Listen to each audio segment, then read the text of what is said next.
Тэгэхээр үнэхээр иргэд аж ахуй нэгжид яг одоо бодлогын үзүүрт очиж нөлөөлөх хамгийн чухал зүйлсүүд иргэдэд бол юмны үнийн өсөлт, аж ахуй нэгжүүдэд өрсөлдөх чадварт нь хамгийн ихээр нөлөөлж байгаа энэ зээлийн хөл байна л да. Гэтэл яг энэ бодлогууд чинь төрөөс явуулж байгаа, засгаас явуулж байгаа энэ бодлогууд чинь яг энэ бүгд дээр очиж жинхнээсээ яг тэр бодлогын үзүүрт яг одоо хөрсөн дөөрөө гэж бид нар ярьдаг энэ зүйл болох ёстой. Гэтэл та нар болохоор одоо шалтгааныг өөр газараас лайж яг үнэндээ энэ зээлийн хүү юмны үнийн өсөлт, инфляцийн өсөлт чинь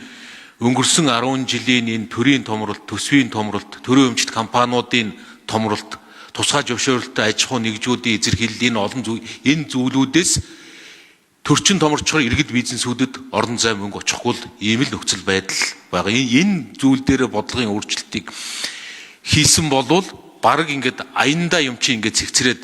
аяндаа энэ зохион байгуулалт руугаа ороод явчих.